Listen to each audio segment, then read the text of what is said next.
యూదా అధ్యాయం 2. యూదా కొన్ని పురావస్తు పరిశోధనలను వివరిస్తుంది. ఇనుప గోడలు మరియు ఇత్తడి ద్వారాలు ఉన్న నగరం. అతను ఒక సాహసితో కలుస్తాడు. మరియు 18 సంవత్సరాలు మా నాన్న తన సోదరుడు ఏషావుతో మరియు అతని కుమారులతో మాతో శాంతిగా నివసించాడు. ఆ తర్వాత మేము మెసొపొటేమియా నుండి లాబాను నుండి వచ్చాము.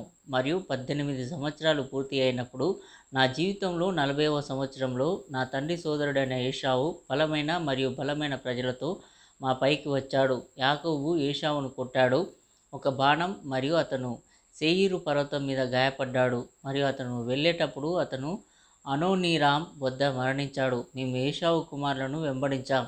ఇప్పుడు వారికి ఇనుప గోడలతో ఇత్తడి ద్వారాలతో కూడిన పట్టణం ఉంది మరియు మేము దానిలోకి ప్రవేశించలేకపోయాము.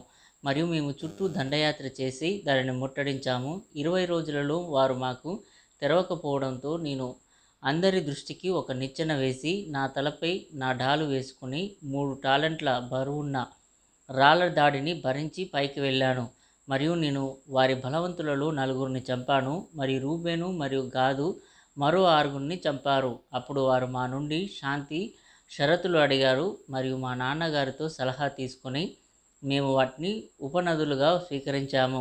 మరియు మేము ఈజిప్టుకు వెళ్ళినప్పుడు వారు మాకు 500 గింజల గోధుమలు, 500 బాతుల నూనె, 500 తులాల ద్రాక్షారసం ఇచ్చారు. ఆ తర్వాత నా కుమారుడైన ఏరు మెసొపొటేమియా నుండి ఆరాము కుమార్తె అయిన తామారును వివాహం చేసుకున్నాడు. ఏరు చెడ్డవాడు మరియు తామారు కానాను దేశానికి చెందినది కానందున అతనికి ఆమె అవసరం ఏర్పడింది.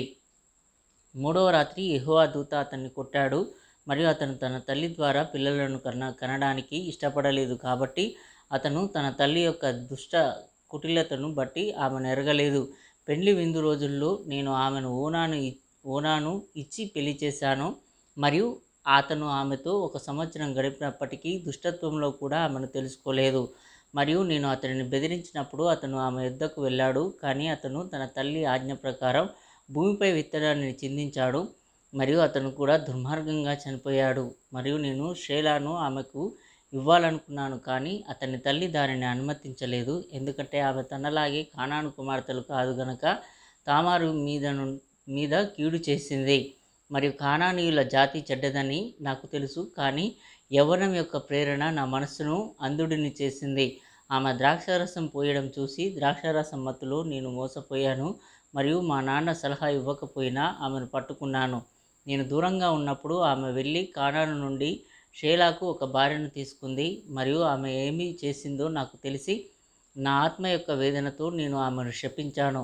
మరియు ఆమె తన దుష్టత్వం చేత తన కుమారులతో కలిసి చనిపోయింది. ఆ తర్వాత తామారు విధవరాలుగా ఉండగా 2 ఏళ్ల తర్వాత నేను నా గొర్రెలకు బొచ్చు కోయడానికి వెళ్తున్నానని ఆమె విని పెళ్లికూతురుగా అలంకరించుకొని ఇనాయిం పట్టణంలో ద్వారం దగ్గర కూర్చుంది. పెళ్లి చేసుకోబోయే ఆమె ద్వారం దగ్గర 7 రోజులు జారత్వానికి కూర్చోవాలని అమోరీల శాసనం. అందుచేత ద్రాక్షరసం త్రాగినందున నేను ఆమెను గుర్తించలేదు. మరియు ఆమె అందం, ఆమె అలంకార ఫ్యాషన్ ద్వారా నన్ను మోసం చేసింది.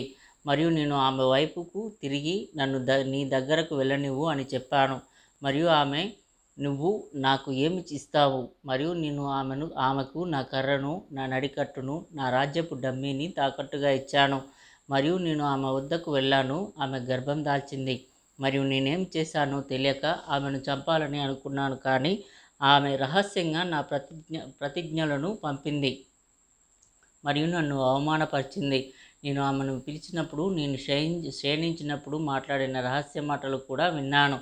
నా మత్తులో ఆమె, మరియు అది ప్రభువు నుండి వచ్చినందున నేను ఆమెను చంపలేకపోయాను, ఎందుకంటే ఆమె వేరే స్త్రీ నుండి వాగ్దానాన్ని పొంది కుయుక్తితో అలా చేసిందని నేను చెప్పాను.